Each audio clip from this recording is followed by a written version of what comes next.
The sound of one hand, clapping. In 18th century Japan, there lived a great Zen master named Hakuin. He was renowned for his wisdom, sharp wit, and ability to guide students toward enlightenment. Many seekers traveled from distant lands to learn from him.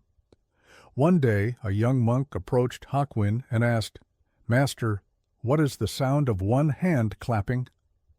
Hakuin gazed at the monk for a long moment, and then replied, "If you truly wish to hear the sound of one hand clapping, return to me when you have found the answer."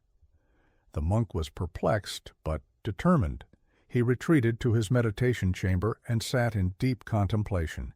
He clapped his hands together. There was sound. He then clapped with just one hand, but there was only silence. Frustrated, he spent days slapping the air, rubbing his fingers and flicking his wrist, hoping to find the elusive sound. But no answer came. A week later, he returned to Hakuin. "Master, I have meditated deeply, but I cannot find the sound of one hand clapping." Hakuin only smiled and said, "Go back and listen more carefully." The monk, now even more confused, left again.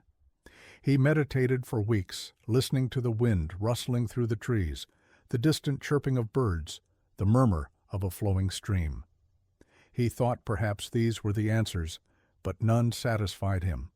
After months of searching, he returned once more. Before he could speak, Hakuin raised his own hand and motioned for silence. In that moment, something clicked inside the monk. He suddenly understood, not in words, not in logic, but in experience. He bowed deeply, his heart full of gratitude. Hakuin simply nodded and, without a word, dismissed him. Reflection on the koan. This koan is not meant to be answered with words or logic. It is an invitation to go beyond dualistic thinking. In ordinary perception, clapping requires two hands.